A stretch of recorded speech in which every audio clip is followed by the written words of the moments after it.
All right, here we go. Sorry about that, guys. And yeah, of course you said you can't hear me. I wasn't even talking to you. Can't you see? Can't you see me? I was doing this. Come on, guys. Y'all didn't see me moving my mouth at all. So of course you couldn't hear me.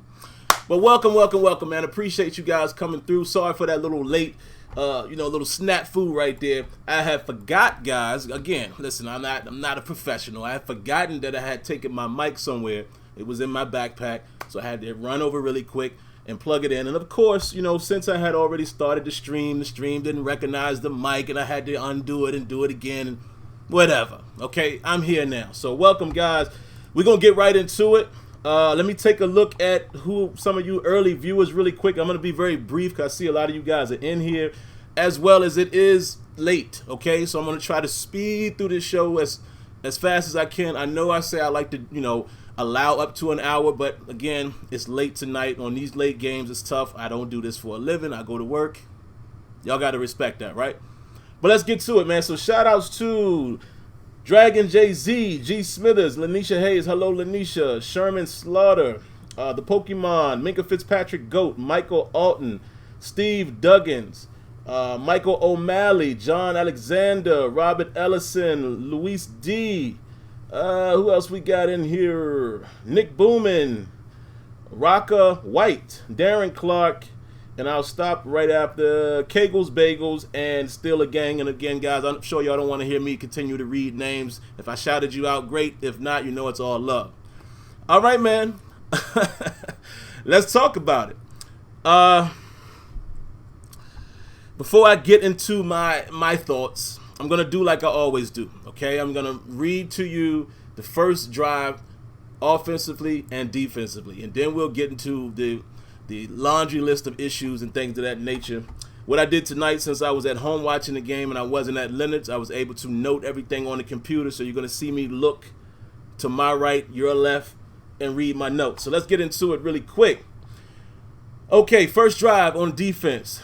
The Steelers start on the 10-yard line. Hayden had a chance to get a pick. Had to get a chance to get a pick on the kid Knox. And I say the Steelers start on the 10, but you know what I mean. Bills got the ball on our 10. Hayden had an opportunity for a pick right there. Didn't get his hands on it. They got some breathing room. All right, the Steelers later forced a 3rd and 10. Then it ended up being 3rd and 5 because we were offsides. And then also, we got good early pressure, man, which forced the Bills to run the screen game early. We were getting pressure really early in that game, throughout the first half. And like I said, on that particular drive, I think that was the reason why the Bills decided, let's just be, safe, run a quick screen. Let's try to combat some of this early pressure. And then the Steelers were able to eventually get off the field. I did make a notation, man, not necessarily on the first drive, but in that first quarter, within the first, say, 3 or 4 drives by the Bills, we got to be better in down and distance, man. When we're 3rd and long, we don't do that great. And we're having a problem with that. Even though we are a solid defense, we're still a good defense. Okay, guys? And let me say that before I even get into everything. We gave up 17 points, which is what I say each and every week. Do I not?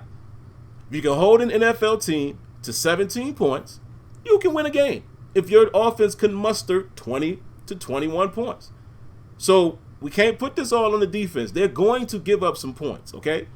It's the NFL. Every defense gives up something. Even the number 1 defense. Heck, the Bills, they are top 5 defense, if I'm not mistaken, top 2, I think, against the pass or yards allowed or what have you. And we were able to score a touchdown on them. We got 10 points, but what I'm saying is don't act like our defense is supposed to shut everything down. I see a lot of people kind of have that feeling. It don't work like that, especially when your offense is not, staying on the field and producing long drives. Things happen. But anyway, let's get past that. On offense, run game was looking positive, really good early. Looking pretty good on the first drive. Getting James Conner back in the mix. Duck misses Johnson on a 2nd and 8. He then finds Johnson on a 3rd and 8 with a great catch by Johnson on the sideline, down the left side. He came back for it, able to keep his feet in bounds. Illegal motion on Duck. Was another penalty there. Bad decision by Duck, and he throws a pick to White. Made his decision pre-snap. Again, he kind of made a bad read right there, or I'll say bad decision. White is able to get the interception, and that's how that cookie crumbles. Now, let's go to the next thing. Speaking of penalties, A false start by Duck. Offsides by Watt. Offsides by Dupree. Later in the game, we all just watched it. False start by Big Al with a minute and 1 second left in the game. Ultimately, it didn't necessarily kill us, but you can't have these things happen. And I may have missed one of the other penalties. So if I did, you guys help me out with it.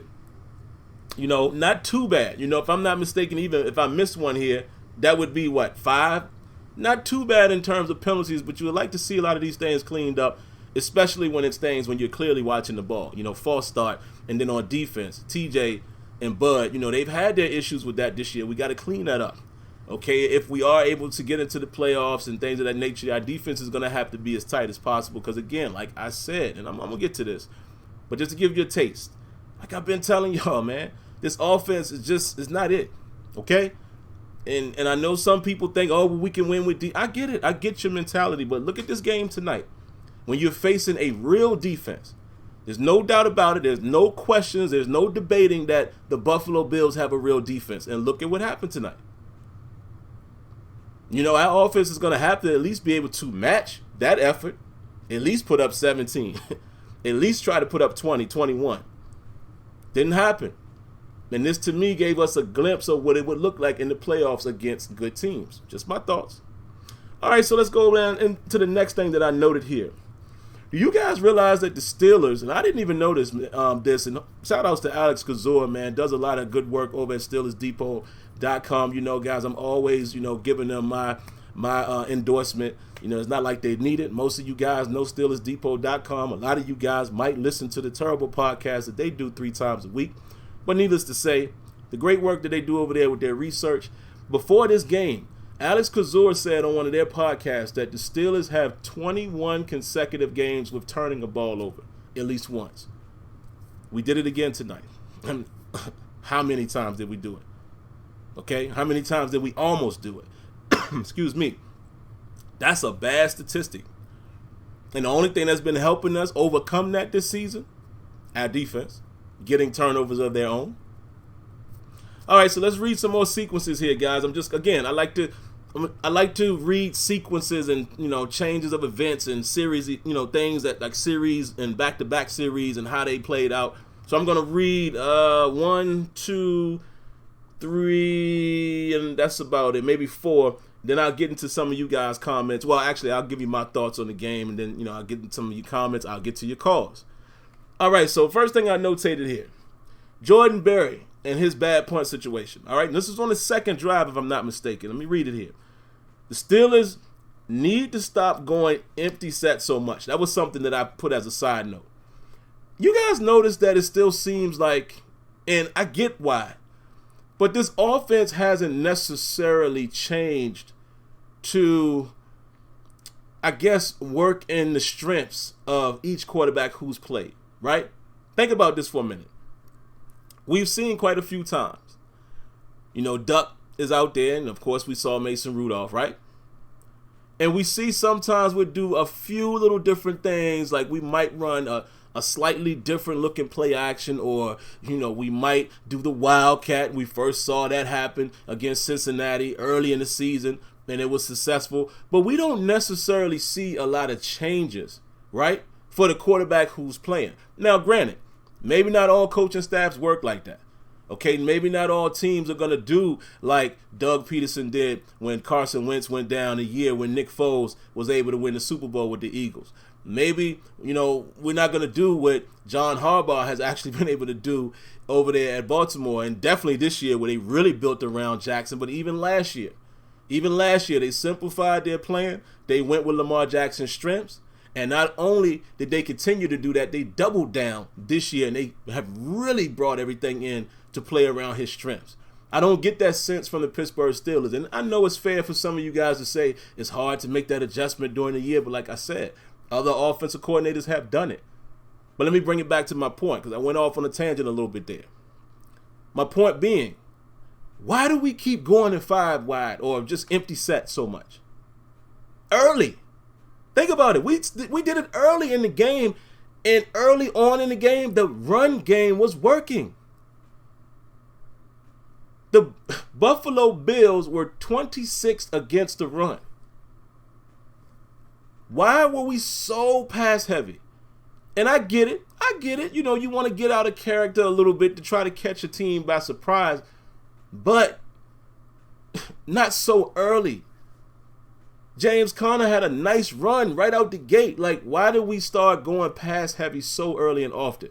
And I get it, you know, because I was texting Kenyon and Tony during the game. And again, you know, sometimes, guys, we give our opinions based on our own emotions. We might not be looking at everything. Kenyon made a good point. You know, Kenyon said, yeah, but Sim, they are stacking the box. I get that. But it brings me to my next point.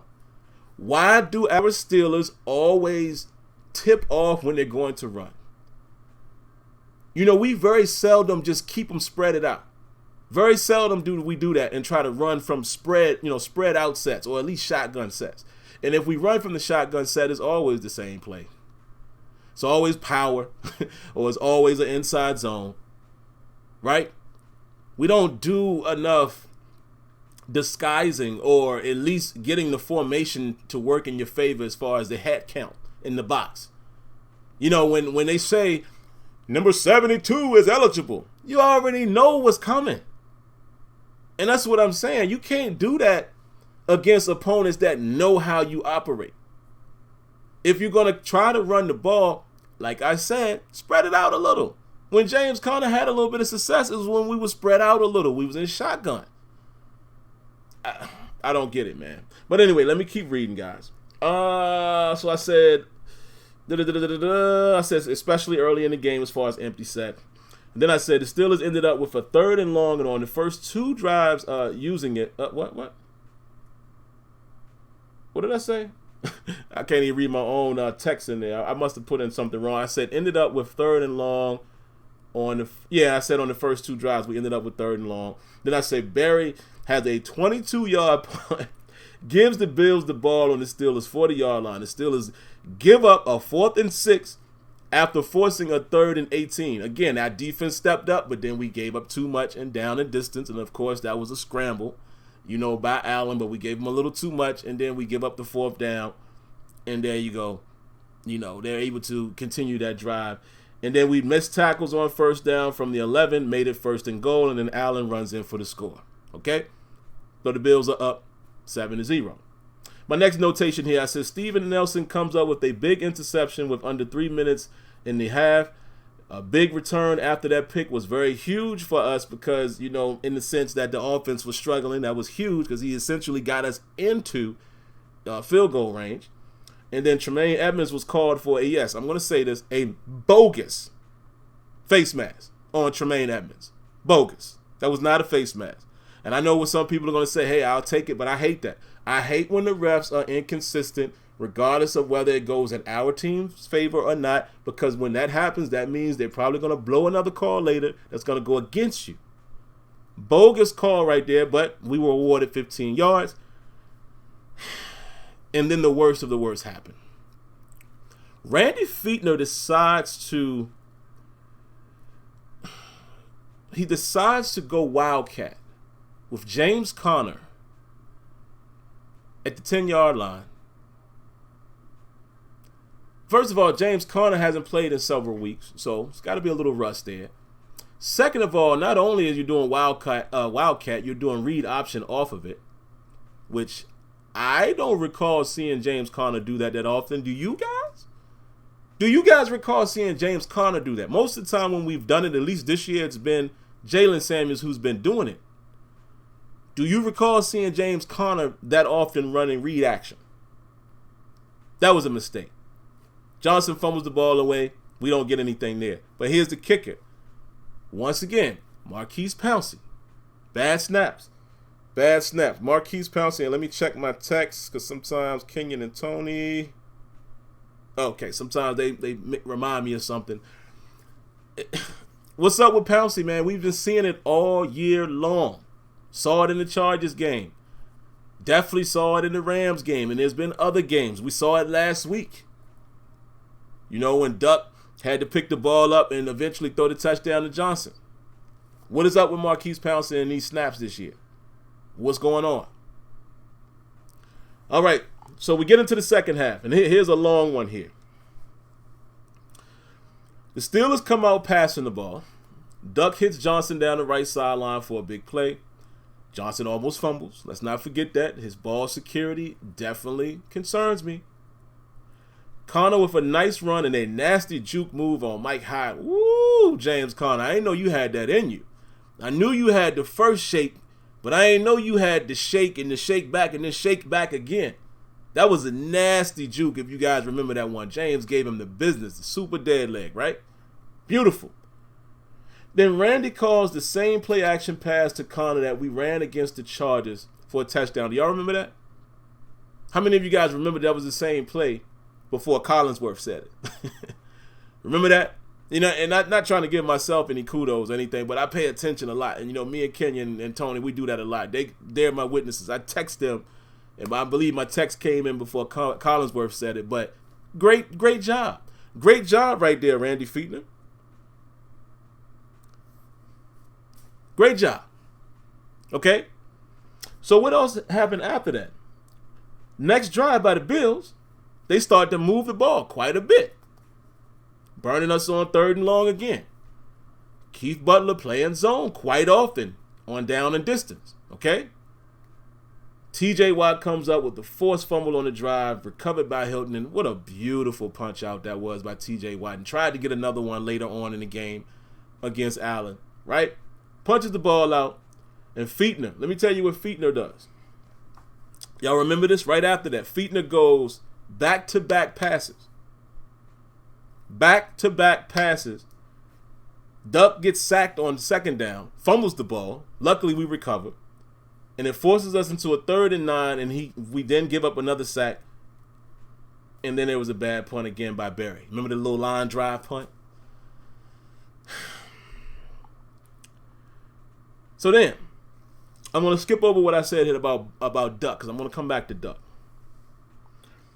Bills were able to go up 17-10. Edmonds was unable to help out against Croft. Initially, when I looked at it, I thought it may have been man, but when I went back and looked at the play again, it definitely appeared to be zone, especially when you look at Mark Barron, you know, passing it off. Now, I'm going to give my opinion and give blame on 2 guys here. Sometimes, guys, you have to freelance. When you're in that situation, you're at about the 10-yard line. Like I said, the great players, the rules start to change a little bit. You know what your responsibility is, but you have to identify your threat. Meaning, some people say that Barron should have kept running with him. Technically, you know, and once I get to all 22 and I can see what the actual coverage was and just see what everybody was doing, and it looks like 2 over the top, so it looks like it may have been, it might have been a coverage. I don't know. I'd have to look at it because I gotta go back and look and see what the corner was doing. But anyway, should Barron have stayed more and more and followed with Croft? Technically, no. If it was a zone, especially if it's a particular zone, because his job is to carry a certain distance, then pass off, especially when a guy gets vertical. But here's the comma but. Vertical, most people identify a vertical route anywhere from, say, 7 to 8 yards or so. If it's anything beyond that, once they get to that depth, it's a vertical route, right? And the rules are you pass it off. However, on the 10-yard line, at this point, you're just defending grass. So, technically, should you pass it off? I don't know. Now, if you go back and look at the play a little bit, it was somebody coming underneath. The corner had him. And Minka was coming down lurking. So, you would expect they make the tackle there. But you can't put it all on Barron. Because, Edmonds, again, I got to give him the same blame. You have to identify your threat. Again, guys, when you're playing deep safety, your job is to play the deep. The deep thirds of the field, or just the deep period when it's 2 safeties. Okay, you know, you got to decide where you're going to play. You're going to play inside or outside of the hash marks. You have to recognize your threat. There's trips on the other side. On the other side of the field, there's trips. The only body really in your vicinity, the way that play developed, because the other guy went underneath, is the tight end. Edmonds has to play that corner route. Doesn't read it fast enough. Allen makes a great throw. It's a touchdown. But like I said, guys, we are a good defense. We're not a great defense. Well, even though we played great this year. Terrell Edmonds is a decent, strong safety. He's not a great cover safety. We all know that. But like I told you guys, you're not going to get a great player at every position. That doesn't always happen. So you can, kick and throw your stones and sticks and whatever at Terrell Edmonds. But guys, it is what it is. He's been decent. He's done good things. He's done not so good things. It is what it is. No reason to cry over spoiled milk. We know what he is for the most part. But again, the defense held them to 17 points. All right, so let's look a little bit later. Two more things. Second to last drive, the Steelers are unable to, Steelers pick up a 3rd and 1 with a big play down the field to James Washington. Great chance. It leads me to believe that since they go deep like that on 3rd and 1, you're probably going to go for it if you don't get it. So that was cool. But on the next play, Duck gets a delay of game penalty. Can't do that, Duck, and then he throws a pick. We're going to get to the picks. Final drive of the game. Big Al gets called for the false start. Johnson makes a big grab on 2nd and 7 to move the chains. Duck gives up a sack on the next play. Well, I guess you could say Duck did because Duck tonight wasn't that great, guys, in the pocket. Throws a 4th pick in the end zone to end the game. Now let's get to Duck. I hate to pick on Duck. But they call him Howard the Duck. Okay, let's get to it, man. Listen, I'm not going to beat Duck up. It is what it is. Things happen. But let's be honest, guys. Duck Hodges didn't have a great game tonight. Could the offensive line have been better in spots? Yeah. But there were also times, if you go back and analyze it, Duck Hodges just held the ball entirely too long at times. And he made some bad decisions on his throws. There were check downs that Duck missed. Okay? And, he got a little pass happy, as far as taking shots. He was late on that throw. The second interception to Ladarius, what's his name? Tre'Davious White. White was all over that. He ran the route for Johnson. Duck was late and he was behind. Threw the ball on the inside. He was behind Johnson. Easy pick, and boy, Big Matt Fowler saved the day right there. Saved the day, kept him from scoring a touchdown, and kept it interesting for the Steelers. The defense continued to give the Steelers an opportunity, whether it was holding the Bills to a field goal or whether it was just getting a 3 and out. Again, guys, the defense did their job. I'm not even going to sit here tonight and blame any of this on the defense. Yes, there was, we gave up the touchdown at the wrong time. I get it. But like I said, how many teams in the NFL are holding NFL offenses to under 17 points every game? And, it doesn't happen every game. It just doesn't. So you can say what you want about the defense. The only gripe I have about the defense is and this is funny, guys, because y'all hear me say all the time too when we get down in the end zone that I don't prefer man coverage when it's when it's like inside the 10. I prefer running more of a zone, where you can kind of keep things semi in front of you, using the end zone as like another defender. But tonight the zone was hurting us, even down there, right? And again, the zone was really hurting us in 3rd and long situations. There's no perfect play call for any offense. There's no perfect defense. I would have preferred us to run man a little more tonight in those long situations. Trust the guys, man. Trust Joe Hayden. Trust Steven Nelson. Trust whoever else you got in the slot. More than likely, if you're going to run man, bring in Cam Sutton and have at it. Your pass rush was getting there. Your pass rush was moving. Allen moving him off of his spot. Now, here's a caveat. Maybe we ran a lot of zone as well because we know that Allen would take off and run. You don't want to have your backs turned, and man, I get it, but just Keith Butler just always seems to be a step behind, when it comes to down the distance and it comes to situational football. And Randy Fichtner, man, guys, some of those play calls, man, why you would run the Wildcat in that situation when he fumbled and with Connor running it. Well, let's get to Duck, man, and then I'll go to the phone calls. Listen, he didn't have a good game. Period. Duck sucked tonight. He did. You know, the last interception, I guess you could just say you could chalk that one up. I mean, you're trying to make a play. You're down to 19 seconds or whatever. But some of those plays tonight, man, just wasn't good. Had some errant throws. You know, some very inaccurate throws, and even on some short ones. He just wasn't good tonight. But here's the question I have for all of you guys that were so Duck, you know, oriented, right? Y'all are so support for Duck. And for those people who, you know, tried to say that I'm on Duck's bandwagon, it's funny. I've been consistent with my point about Duck and my point about Mason Rudolph this entire season. But for all of you Duck faithful out there, I want to see the same energy. How y'all feel now? Do y'all want Mason Rudolph to come back in? Or are you going to allow Duck to have a bad game and see if he bounces back? Which is the point I've always made about a Rudolph. When he had his bad game, I was like, well, let's just see. All quarterbacks have bad games. Y'all remember the year when Ben threw 5 interceptions? It happens. But it's funny. I just want to see the same energy for Duck because I'm telling you already. I've been watching the chat. People already who were hooray for Duck has already ready to take the boy out of the game now. I see it. Y'all already want him out. See what I'm saying about the fickle fans? Like, y'all don't stick to a script. You just go with the flow. But it is what it is. We all are entitled to the way we support or not support our team. But anyway, let's get to the calls, man. And again, guys, it's late night. Let's keep these really, really short. I mean, really, really short. Don't make me have to mute anybody. Let's see what we got, man. So far, there's only 3 in the queue. First up, area code 412. What you got for us? Hello? Hello. Yes, sir. What's up, man?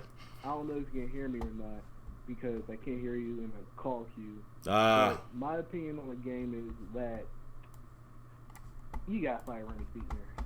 I just thought he was really inconsistent with his play calling. The Wildcat is horrible. I honestly think he's an NFL coordinator. I think he's a great coordinator for Ben. And also, I know Kenyon disagreed with the Nelson criticism that was going in the chat, but Nelson got worked by Smoke Brown this game. And also, I live in Pittsburgh, and I gotta criticize these local Steelers fans. They're criticizing Juju for living his life, and also there was way too many Buffalo Bills fans in Pittsburgh. Way too many. It's a shame that we got better home field advantage in LA and in Arizona. But other than that, I still start Duck next game because Duck can still read coverages, and we also know Duck doesn't have the strongest arm. He kind of got exposed. But I appreciate I haven't called in a while, but you have a good night. All right, you do the same. And guys, as you may have heard from the caller, once again, Blog Talk Radio is failing us. It's failing us because he said he was unable to hear me in the queue. So if that is the case, let me make sure I call everybody out so y'all know that y'all are in the queue. I have 931. I have 347-505-651. What I need you to do, you're going to hear the queue say unmuted. Start talking. You're not going to hear me in the phone, but we can all hear you. So that's the bootleg way of us still accepting calls when Blog Talk chooses not to work. I don't own the software. I've been on their backs. And like I said, if any of you guys can offer or know of any other service that works like this, not Google Hangouts, a service that has a phone number, I can put calls in the queue, just like I do Blog Talk. If you guys know of another service, let me know. I would definitely look into that service. But all right, we're going to bring in area code 931, which I believe is Roughhouse Boxing. I'm going to give you about 10 seconds. So like I said, you guys are probably hearing me in the stream. When you hear unmuted, let it rip and keep it short for me, guys. Please, I got to work tomorrow. All right, here we go.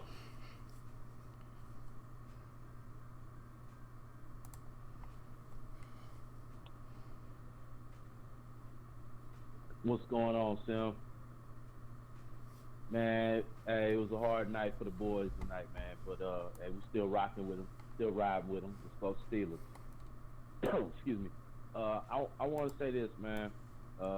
We saw Duck come back down to earth. You know, like we tried to warn some people about, you know, previously, but that, you know, it is what it is, man. Now we see the human side. But if you look at the teams that the Steelers have lost against, San Francisco, Baltimore, New England, Buffalo, and Cleveland, with the exception of Cleveland, you're probably looking at 4 of the top 5 defenses in the NFL. And like you said earlier, our offense cannot produce enough to combat the top tier defenses in the league, man. It just is what it is, man. And until the offense is able to pick up and actively put some points on the board, man, that's what it's gonna be, man. If we're still in it mathematically, we got to win these last 2 games, and we can still make the playoffs. If we do make it, man, I am not expecting much, man. I hate to sound like Debbie Downer and all of that, man, but I'm not, you know, getting my hopes up in the rafters, man. It just is what it is, man. And another thing, man, the 2 fourth down plays. One of them was 4th and 7, and I think the other one was 4th and 8. And I don't know if this was Duck or if this was just a play call from Randy Fichtner, but on both shots, man, Duck went to the end zone. And I'm thinking, man, why you taking such a deep shot? You know what I'm saying? When you on a 4th and 7 or 4th and 8, man, get the 7, get the 8. You know what I'm saying? I did not understand it, and I didn't know who to put the blame on. But if you could, when you do your recap, your breakdown, man, with the R22, man, could you look at those 4th down plays? Just do me that solid if you can, man. But hey, man, y'all know what it is, man. Make sure y'all subscribe to the homie Sim. If you're not subscribed to Sim, you're slipping on your pick. You know what I'm saying? Go ahead and subscribe, hit that bell icon, hit the like button for this video, man. Y'all already know what it is. I am that boy Box. This is Roughhouse Boxing TV, and y'all make sure y'all stop by the house. Just remember to wipe your feet, close the door behind you. I'm out. Appreciate the call, man, and definitely Roughhouse made some good points. I'm gonna definitely look at those plays and find out, you know, what may have happened. Again, guys, y'all let me know if you can hear me in the queue. It seems like one guy said he could. So if you can, when you come on, just say, yeah, we can hear you. All right?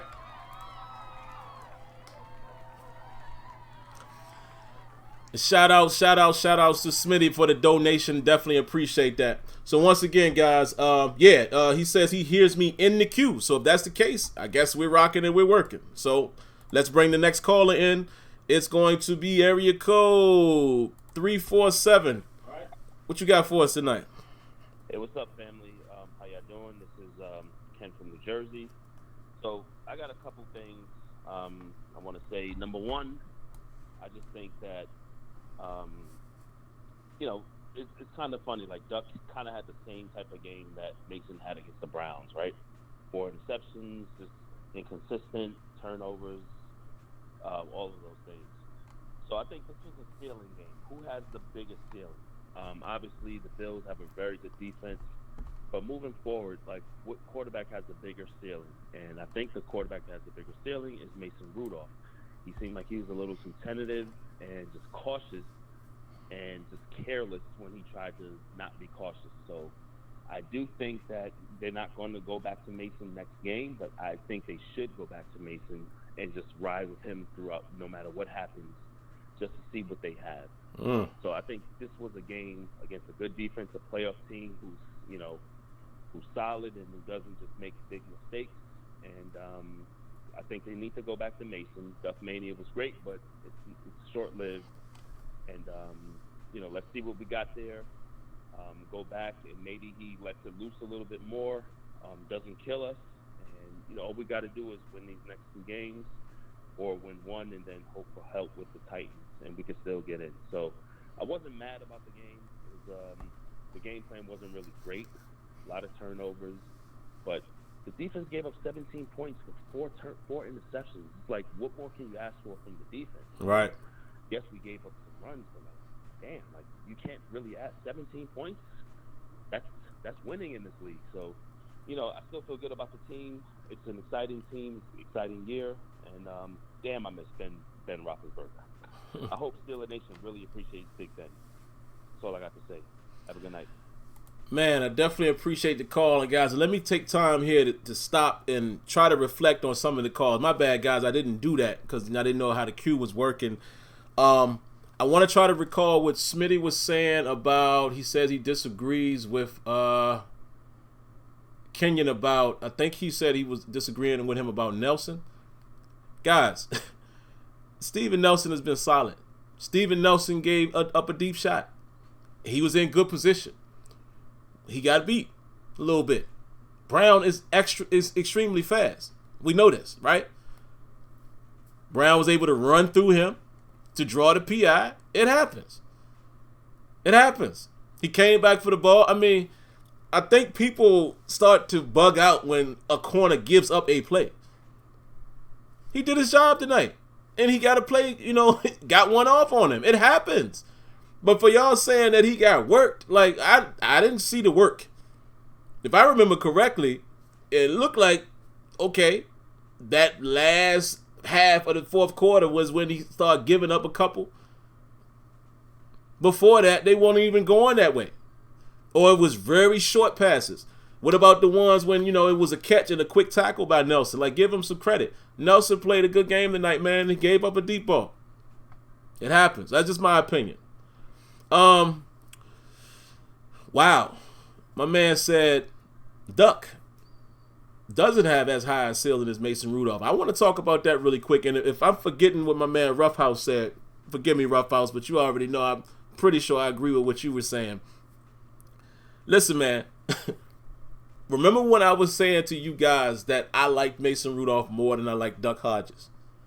I still feel that way as far as his upside.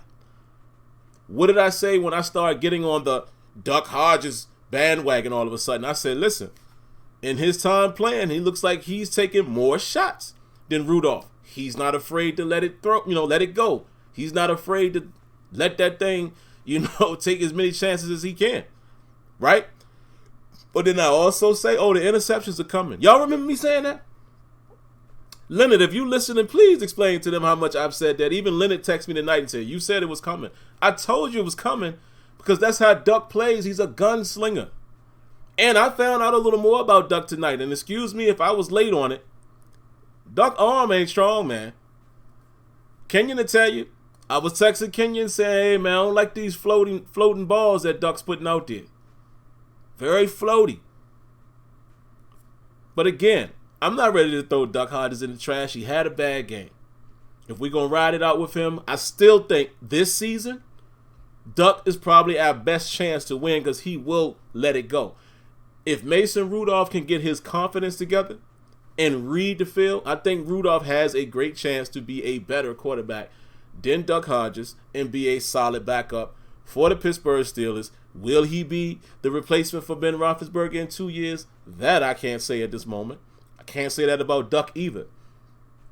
But if we're just talking about players and upside, I do think you would rather a guy of the stature of a Mason Rudolph. But we'll see. Duck is just a guy that's going to take more chances. Duck can get out of the pocket. Duck can make things happen with his feet. He has great attributes. That's why I said this year, I think you got to stick with Duck. But we'll see what happens next year. Excuse me. But all right, guys, let's do this one more time and confirm, man. Can you guys hear me in the queue? If not, if you're unable to hear me when you hear unmuted, just start talking. And guys, please keep it short. I let some of you guys go long. Keep it short for me, man. It's late. All right. Area code 505. Are you able to hear me? Hello? Oh, okay. So I was going to make a huge point that I've been saying in the comments all night long, and it's been said a few times, but that for all you fans who are tossing Big Ben in the trash, remember this is what it looks like without Ben Roethlisberger. A whole bunch of quarterbacks that can't play or who are inexperienced. Now, in my opinion, we should keep him in the lineup as much as possible. For as much as possible.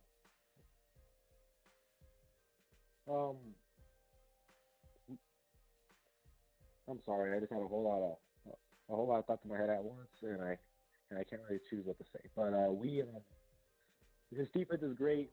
I'm so proud of how this team has played this season.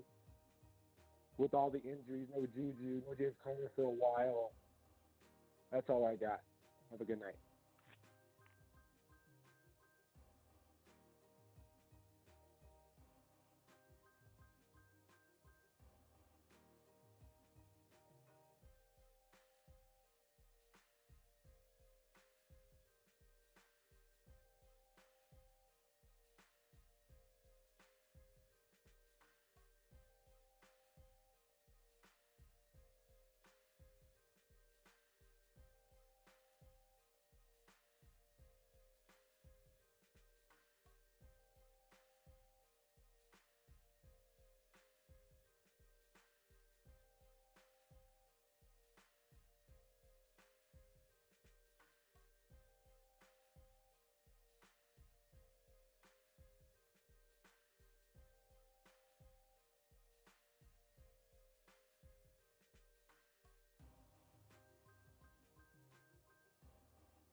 And here, I'm back. Sorry, guys. Y'all couldn't hear me right there.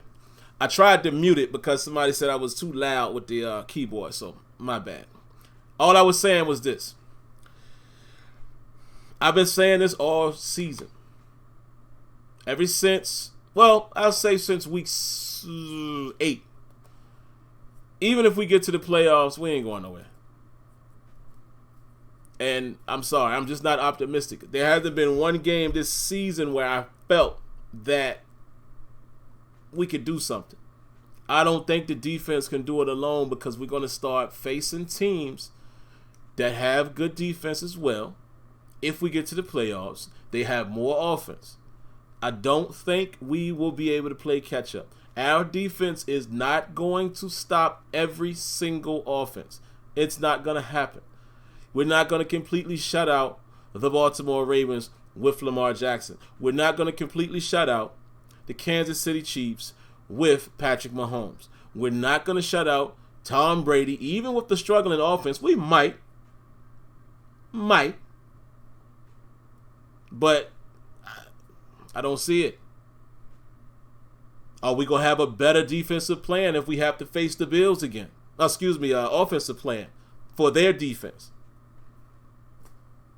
I'm just being real. And I've been saying it, so nobody can say that I'm results, but I've been saying it for weeks now. But everybody else is so optimistic. You remember the guy that calls in and says we going to the Super Bowl? Listen, we might. I mean, anything's possible, but there's no visual evidence for me to believe that. And tonight was the test. That was the test for us to see what happens when the Steelers play a real defense with these backup quarterbacks. You know what happened? The first time when we played Cleveland Browns with fairly decent defense, right? Especially when Garrett was playing. Look what happened to Mason Rudolph. Tonight, Doug Hodges gets his chance against a really, really good defense. Look what happens. That's all I'm saying. Our defense can't do it alone, man. And like my man said on the call, they only allowed 17 points after turning the ball over. You know, we don't really have to count the fourth one, but 3 interceptions. One of which that's returned all the way down to like your 20-yard line. But I don't know. But let's get back to it, guys. Y'all are saying I'm still muted? Still muted? Or are you late on that? Y'all can let me just pause real quick. Y'all can hear me still, right? I know I was muted for a second, but somebody confirm that you can actually hear me right now, because it looks like the mic is working on my side. Somebody please confirm that really quick and we can move on. Somebody. Say yes, we can hear you. Not muted. All right, great. Let's move on. All right, guys. You guys again in the queue. If you're unable to hear me in the phone queue, that's not my fault. Call Blog Talk and complain to them. Tell them they're messing up your favorite show. Shameless plug right there. But when you hear the word unmuted, just start talking. State your business for about a minute, and then we'll appreciate it, and we'll move on to the next call. So we're going to go to 651. I'm going to wait 10 seconds to make sure the delay catches up. Then we'll bring you in.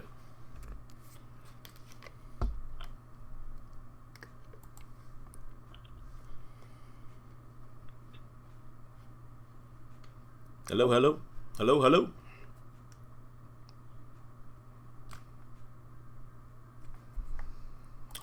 All right, we're going to mute 651 again. Phone queue is acting wiggity whack. So we're going to bring you back in, but this is what you got to do. When you hear unmuted, just start talking. Just start talking. We all can hear you. I can hear you. Everybody in the chat can hear you. You just can't hear me in the queue. All right, so we'll come back to you. Let's move on to 778. We'll wait 10 seconds to allow the delay to catch up. Again, 778. When you hear unmuted, just start talking.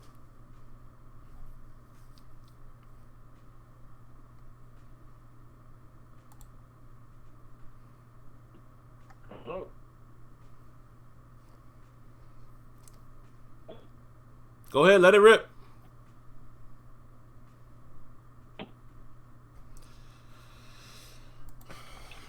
All right, guys, listen, I'm not going to blame you guys because it's not your fault. It's Blog Talk's fault. But if you're listening to the stream, remember what I'm saying. Listen to what I'm saying here. You're going to hear the queue say unmuted. And I know you're hearing it because a lot of you guys are saying, hello. So obviously you're hearing it. Just start talking. All right, so 651 and 778. I'll come back to you. Again, my apologies, even though it's not my fault. It's Blog Talk's fault. We all can hear you. You just can't hear me on the phone, but just start talking. So let's go to 334. And 334, guys, if I'm not mistaken, this is we're going to win the Super Bowl guy. And let's see what he has to say. So 334, I'm coming to you. You're going to hear unmuted. Just start talking. And keep it short, please. Don't make me have to mute.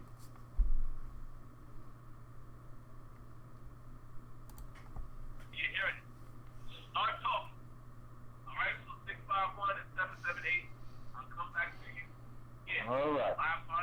So y'all hear me? You do hear me? Somebody say something. Somebody say yes. Okay.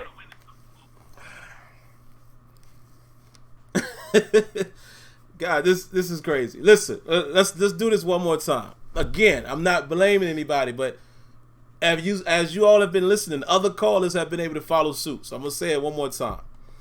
2 things you need to know, or 3.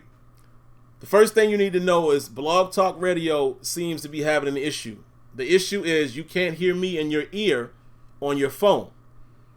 You can only hear me if you're watching the stream. So if you are watching the stream right now, remember these words. You're going to hear unmuted in your phone. When unmuted comes on, start talking. But what I need you to do, the second thing, is when you're on the phone, once you hear unmuted, mute your computer. Because we're going to hear double audio if you don't stop doing that.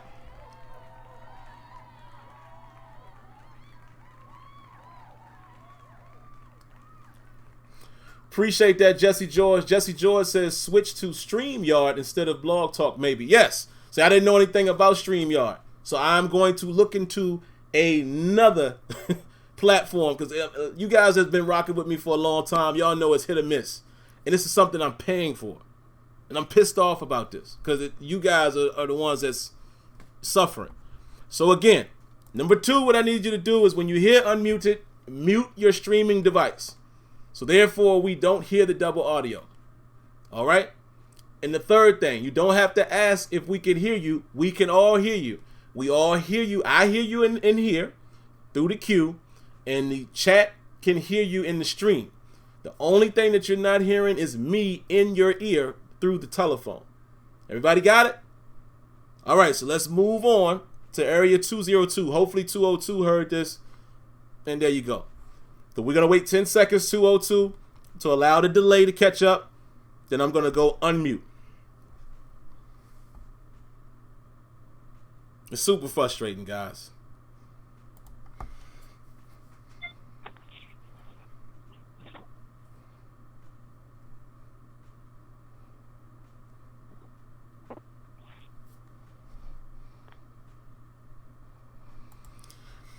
202 didn't hear it, so let's try 651 again. We'll wait 10 seconds, and then we'll do 651. You're here unmuted.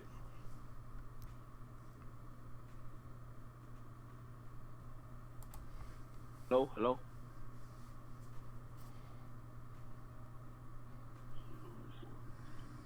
Hello.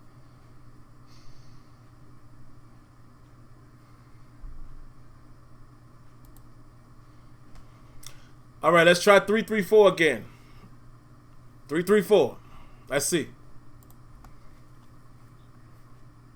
I'm out here. Let's try 651 again. Wait 10 seconds, then we'll do 651. You're here unmuted. All right, man. I don't think it's going to work anymore. You guys are hearing how much of a delay it is in the stream when I bring on 334. So, I don't know. But like I said, guys, I'm going to try the StreamYard. I'm going to look into StreamYard. Maybe I'll switch over to them because this thing is not working. Let's try 202 one more time. 202. I'm going to wait a good 30 seconds here. So let me just talk. You're going to hear unmuted. Just start talking. We can all hear you. Give us your thoughts for about a minute. And there you go. So let's wait.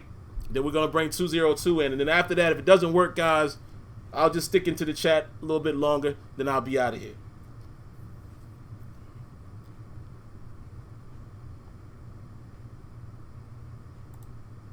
Real quick, man. Hey, what's going on, Sam? I appreciate you for taking the call, man. I just got a few things I want to say. Honestly, I think it all comes down to we need a better offensive coordinator. Ever since Big Ben went down, it just seemed like we trying all these different tricks, and sometimes they work, sometimes they don't. The coordinator is not playing to the quarterback's strengths. As you see, we got these young guys, and they really don't know what they're doing. They going out there and they trying certain plays, and it's like a hit or miss. We got these young receivers. They ain't really got no leadership on offense that's able to, round everybody up and say, look, we going this way. So I think that offensive coordinator got to go, man. The defense doing their thing, but offense can't really get it going.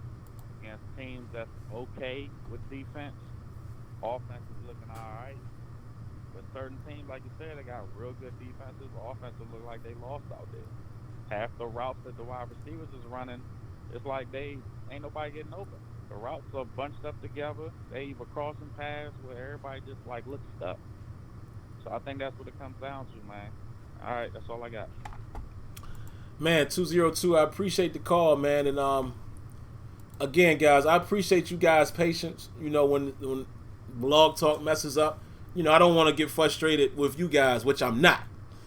I'm frustrated with the system, but you got to kind of understand when it messes up on us like this, we have a workaround. As you saw, 202, all you got to do, man, is, for you guys who may be calling in for the first time, you'll get the hang of it. Hopefully you won't have to get the hang of it. But in a situation like this, man, just start talking like my man did. We can all hear you. We can reflect. I agree. Listen, Randy Fichtner his biggest flaw to me is the lack of disguise and deception.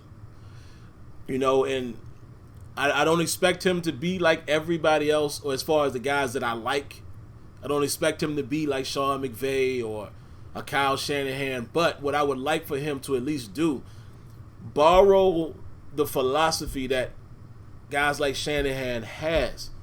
So many different plays come out of the same formation. The thing with the Steelers, I feel like you can almost tell what's about to happen as soon as they get to the line. It's just too predictable. It's almost like we're following a script. Like, why are we in 5 wide, or it's not always 5 wide per se, because it's not always wide receivers, but why are we just in empty sets so early in the game, and we continue to do it? That's what we saw with Ben. It lets me know that you're not playing to the quarterback's strength, like you guys have said. What are you doing? And every now and then you'll pull a rabbit out your hat, right? That was a great play call after getting the run game going, running that play action to James Conner, the same play we ran against the Chargers and scored on. Great. Great play. But it's too many times where it seems that we're stuck in our own way offensively. And I get it. Like I said, guys, let me just say this before we get to the chat. We're lucky to be where we are right now. I've been saying it, man. If the Steelers go 8-8, it's a great season. Considering what all that has transpired this year. Whoever thought when we were 1-4 that we would end up with 8 wins on the season and the potential to still get in the playoffs? Because for real, I still think 9-7. I've been saying this a while too. And when I say things like this, guys, I'm not trying to give myself credit.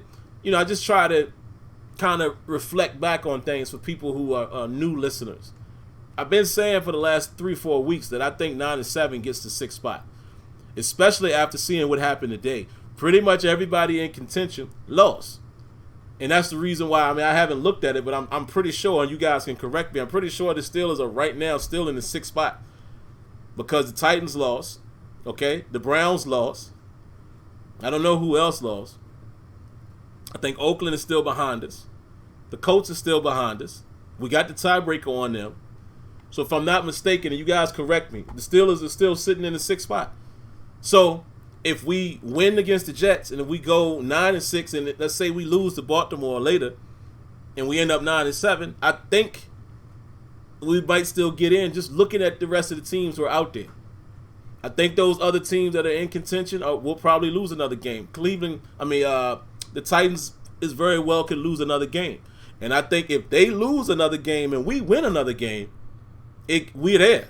Because they, obviously, when we have the same record, we have a better record than them in terms of the tiebreaker or whatever it is. Because it's the same thing before today. We were both 8-5 and we were ahead of them. Yeah, and you're saying we do still have it. Yeah, so 9 wins could very well get it done. I would like for us to go ahead and get 10, but we don't know what the situation is going to be in Baltimore in terms of who's going to play. And yeah, we played them tight in the first game, but that was early in the season. That was before Duck Hodges' film was out there. Okay? Remember, Duck Hodges came in relief of Rudolph in that game. Tomlin, let his what's hang and did something that I was nervous of, kicks off in overtime because he felt like the defense, once again, this has been the theme of the year, felt like the defense had been playing. They were the best unit of the night, right? You put the defense out there. They're able to get the ball back. We have a chance to drive down. All we got to do is get a field goal and we can win the game. Juju fumbles, unfortunately. It was the same play that Juju actually scored on early in the game. Same, interaction, if you will, where Humphrey tries to punch it out. Same exact thing happened early in the game and Juju gets a big touchdown off of it. This time Humphrey connects, ball comes out. We were right about at the 50. We had a little momentum going. You think we probably would have gotten field goal range. It's not going to, I don't see it being the same game, folks. Again, Duck Hodges' film is out there now. I don't see it being the same type of game. Yes, our defense, is very, very capable, but here's the catch. I meant to talk about this earlier. Our defense didn't look particularly well tonight against the run. I don't think we gave up but so many yards. It wasn't like an insane number, but there were chunk plays happening. Positive yards. And when I'm talking about chunk plays, I'm talking about there were plays of 8 or more that were happening tonight in spots. The Ravens is more than capable of doing that. So if we are in a situation where we're playing on Lamar Jackson and the full complement, that ain't no guaranteed win for sure. Hey, the Jets ain't a guaranteed win. I'm going to be honest with you. They not. Now, I feel confident against Sam Darnold with our defense, but once again, the Jets, they're not a poo-butt defense, right? They're not a push-around defense. They just haven't won any games. Wouldn't it be crazy if Le'Veon Bell get off on us? Just saying. But you kind of feel like the Steelers might be able to muster at least one out of the next 2, but it might not be enough. It would be great to get both of them, but hey, it would have been even better if we could have got the game tonight, and then we're looking at a situation where if you win one more, you're guaranteed a spot. Now we're not in that situation. unless other teams continue to lose. But again, ask yourselves, let's be realistic. Where is this team going if we get to the playoffs? Just from an optic standpoint, all of us could be wrong. They could turn it around. We won the Super Bowl as a 6 seed before, but looking at how this team plays offensively, do you guys really believe that we could do it? No, I don't. So at this point, I'm just have enjoyed this season watching some of these young guys grow, and I'm looking forward to what's going to happen come next year, when you expect to have your franchise quarterback back for a couple seasons. All right, man, let's look at the chat, man. LK Garcia says, instead of drafting Edmonds, we should have signed Tyrann Mathieu. Well, spilled milk, man. Spilled milk. I don't even think that's even worth talking about at this point. Not disrespecting your comment. I'm just saying, woulda, coulda, shoulda. Robert Ellison says, we played too much zone tonight on third and long. Round of applause to Robert Ellison. Absolutely.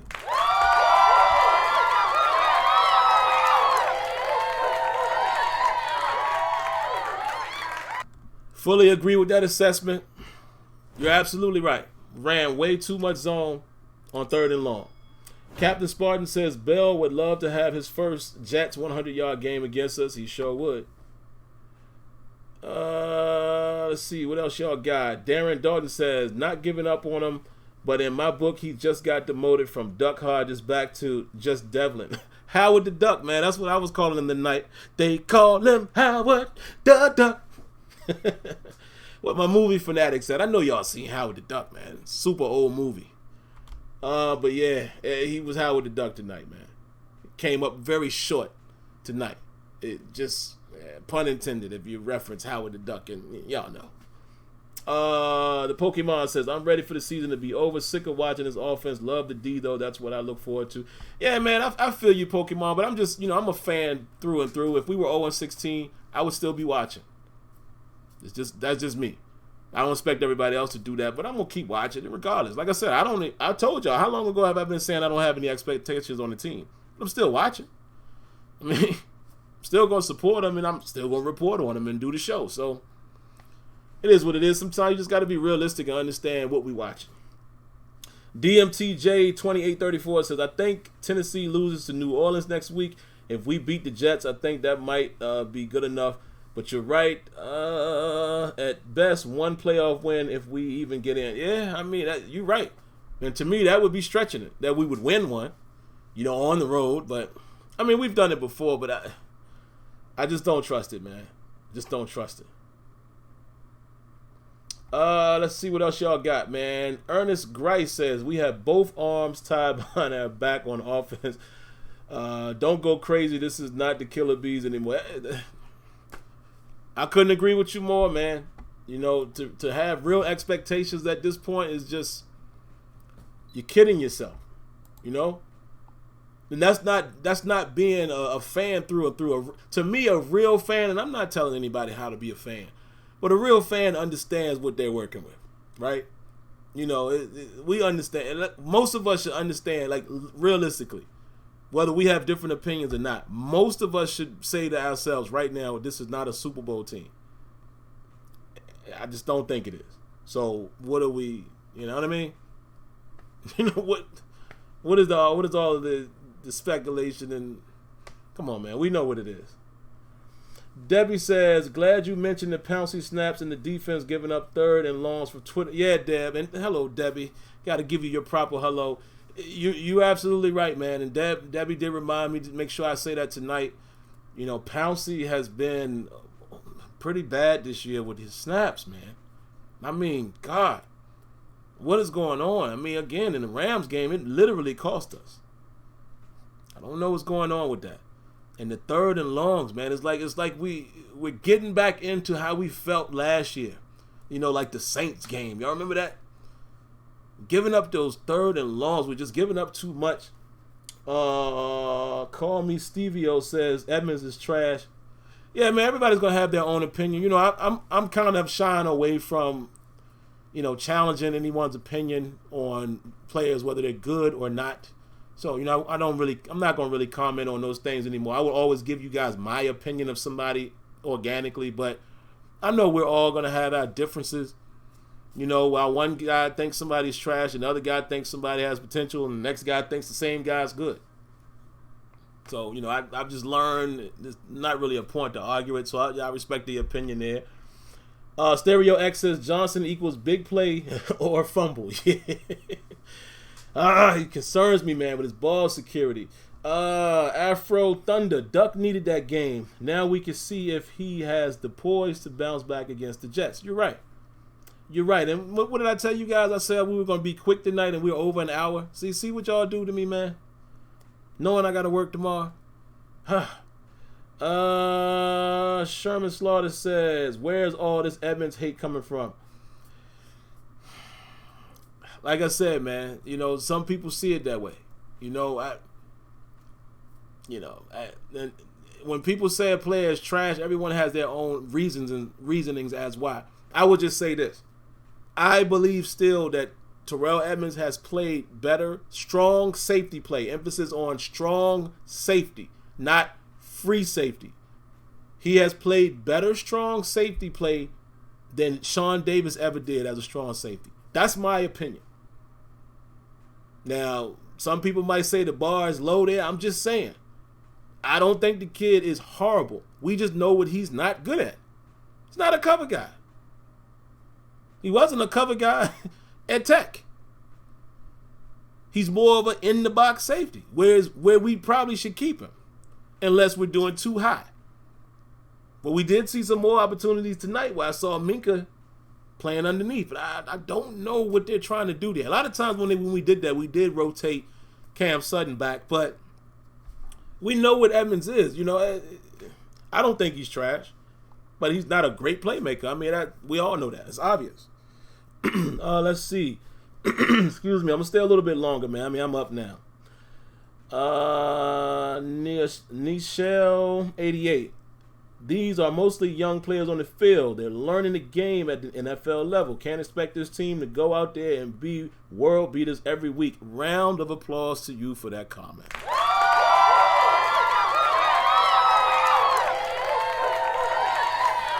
You get it.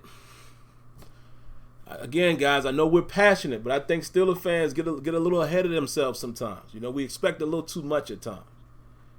Leonard Green says, Edmonds isn't trash, but I feel he's late on seeing things and he's a little slow. Yeah, I mean, like I said, he's not great. But, I mean, y'all think your comment is perfect. He's not trash. I don't think he's trash. But some people might, and I'm not challenging him. I'm just saying, I don't think he's trash. I just think we know what type of player he is. That's all. That's how I feel. G. Smither says, even though we came up short, give Tomlin credit. When he had a year with a pass, he was able to win with an offense that consisted of practice squad players, undrafted guys. And you know what? I'm going to wait till the season is over, but y'all know I've been giving Tomlin his flowers, you know, but I've shied away from having the Tomlin debates and talks because everybody should know how I feel about what he has been as a coach. And I understand sometimes what the hate is from fans. Again, fans are expecting more Super Bowls, which rightfully so. We all do. But when you break it down coach by coach, I mean, since most of us have been watching football, you know, it's not many people you can compare. You know, there's not many people that you can look to say, that's what I've wanted our team to do. The only one is Bill Belichick. Let's be very honest. Think about it. Most of us are expecting a Super Bowl every year, right? That's how most of you fans are. Let's be honest. Let's put it all out there tonight. The only coach that has done that since Mike Tomlin has been the Steelers coach has been Bill Belichick. None of the other coaches that people perceive as being a great coach has matched the record of Mike Tomlin. And I'm talking about not just winning percent. I'm talking about Super Bowls and all of this other stuff.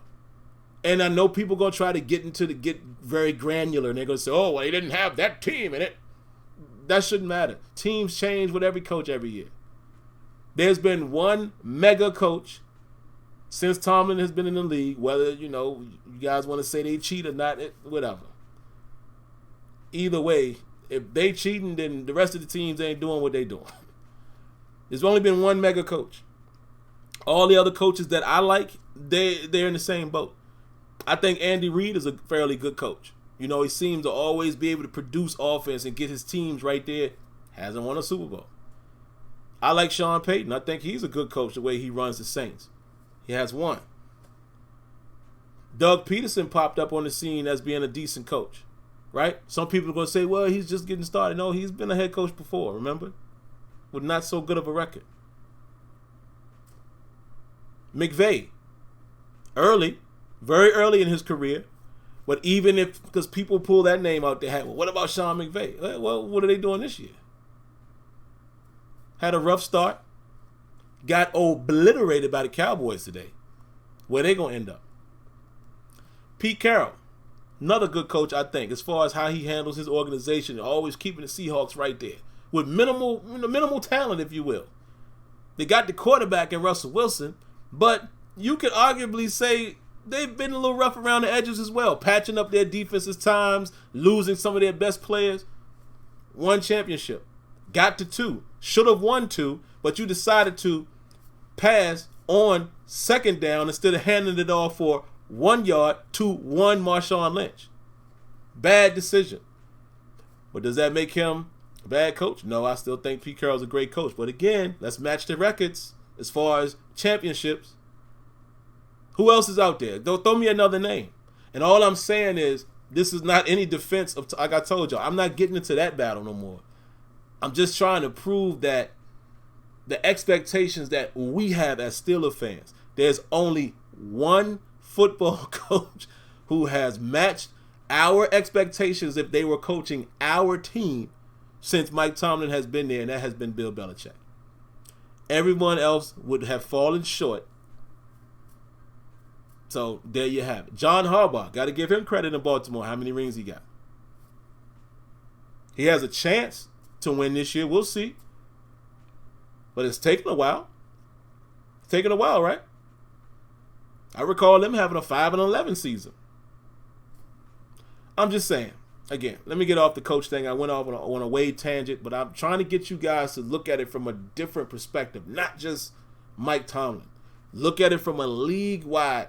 There's only one coach again who would have been able to fulfill the Steeler fan expectations. That has been Bill Belichick. You find me another guy, then maybe we could talk. All right, man, let me get back to the chat. My bad. What else we got?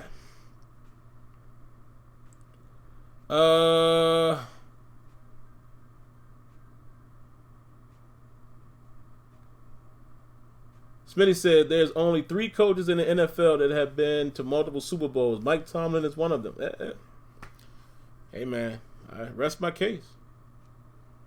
And again, let me say this too. You know, I'm not sitting here saying that Tomlin is immune to, not being let go. And what I mean by that, I'm not immune to the fact of, or I'm not opposed to the fact of saying that to bring another. I'm not opposed to that. But it's always going to be that question. Who do you bring in? And I know people are going to say, well, you don't know until you try. I get that. But you have to understand that Tomlin hasn't done anything technically from a business standpoint or from an ownership standpoint. There hasn't been anything really for them to be ready to throw him out of the window. It just hasn't happened yet. You're not going to trade him for a Lincoln Riley. Or you're not. Not at this point. And I know people will say, well, it doesn't matter that he's not had a losing season. It does matter. Did you see the graphic they showed tonight? He's one of 5 coaches that have had consecutive non-losing seasons. Those things matter in upper echelon of ownership. In the upper management, those things do matter. You have a steady Eddie type of situation here that can potentially win. That's what most coaches are looking. That's what stable organizations do. And y'all know our Steelers are a stable organization. That's what they do. Stable organizations are able to maintain and do what they've always done and trust in their process. That's all I'm saying, folks. Somebody said, bring Bell back next season. Wow, okay. Kenyon says MPJ looks like a Steelers wide receiver. Go watch tape on him. Yes, he does. He's talking about Michael Pittman Jr. That's who me and Kenyon and Tony have been talking about for a long time, and and Kenyon tipped you guys to it a few weeks back. That's who we were talking about. Erica J says Collingsworth.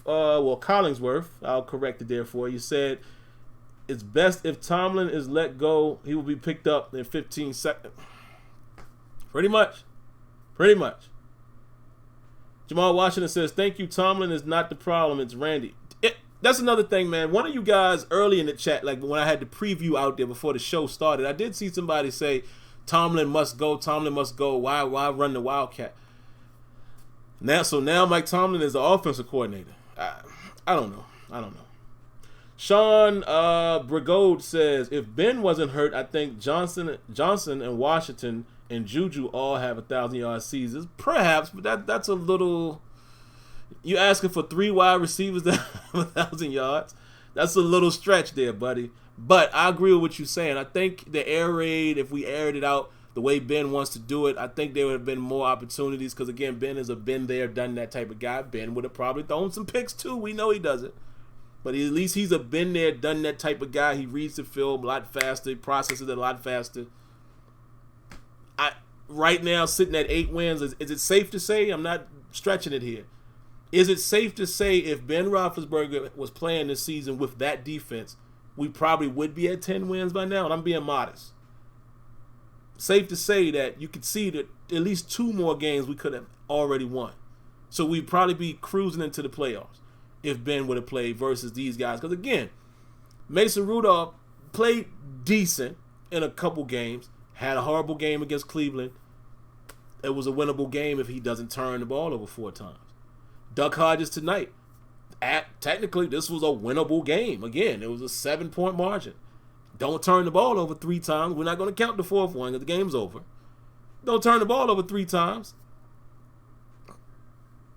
See what I'm saying? So it's safe to say if Ben Roethlisberger was playing, we'd probably be sitting at 10 wins, maybe 11 with that defense. Remember the years we went 12-4 back-to-back with a shaky defense? Wow. Let's see what else y'all got, and I'm going to get out of here, man.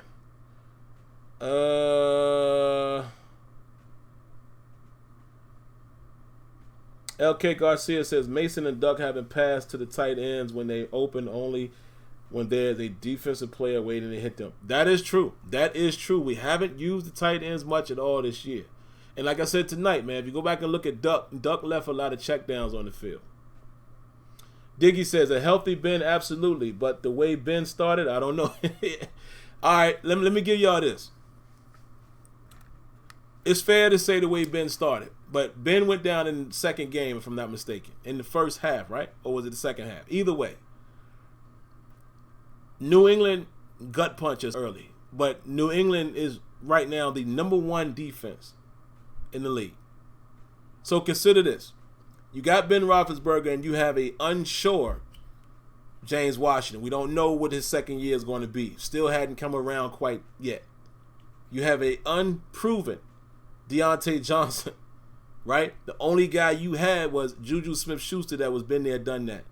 Take him away by double teaming him. They sitting on top of the run. We get down early, now we pass. The defense wasn't where the defense is now. So it's fair to say that, but it's not fair to say that when you look at the duration of the season. Ben would have got going eventually. Especially if and only if the defense would have continued the way it did. Because who knows? Do we still get Minka? You would expect maybe Sean Davis still would have got hurt, but we don't know. You see what I'm saying? We don't know how things would have shaped out. All I'm saying is if we just plug Ben into the situation, I think by game 4 or 5, Ben has hit his stride and we're off and running. But, it's all speculation. 2 more. Jesse Joy says, good show, Sim. Check out StreamYard. I don't know how good it is, but it's probably worth checking out. I've seen other shows use it. I'm definitely going to do that, Jesse, man. I appreciate you giving the feedback. Last one here. Clemson 167 says, how about our receivers? You don't have many stars out there. Are you positive that one receiver and Big Ben can do it all?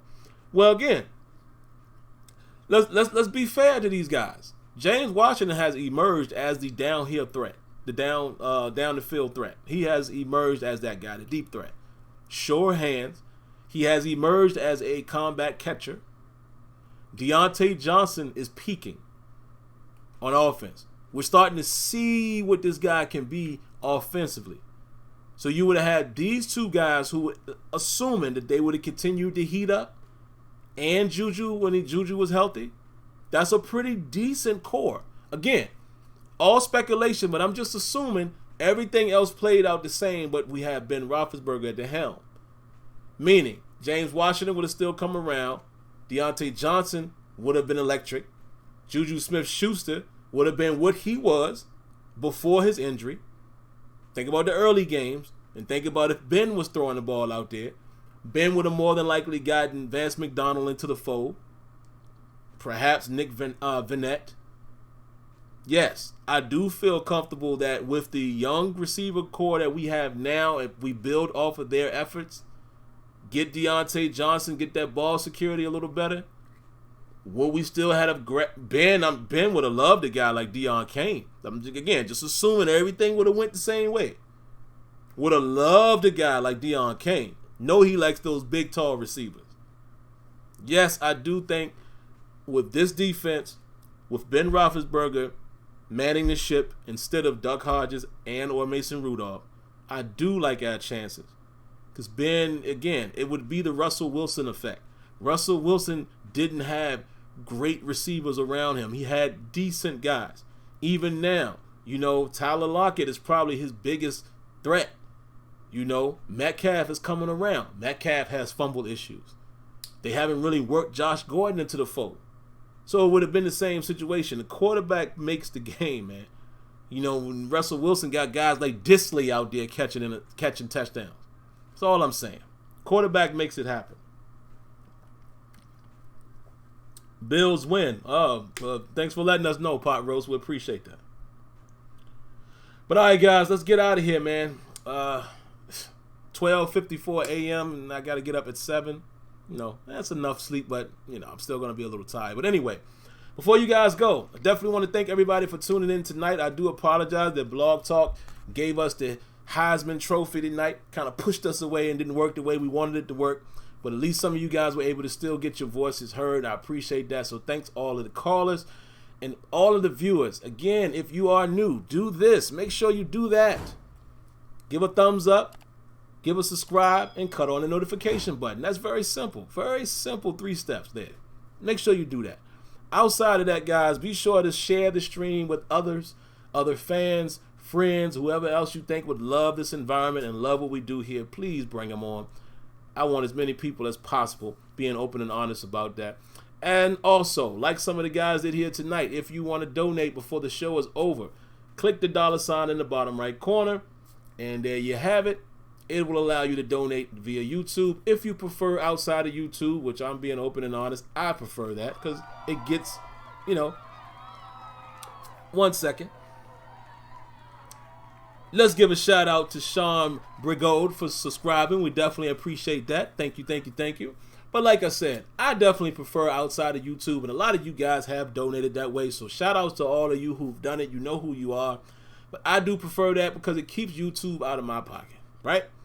So if you prefer to donate via Cash App or PayPal, that information is at the top of the description, and I'm going to thank you in advance. Outside of that, for newcomers that are unfamiliar with the channel, Tuesday we'll be back. We'll be doing Terrible Towel Tuesday. That's when we do film study. We will be looking at plays from this game.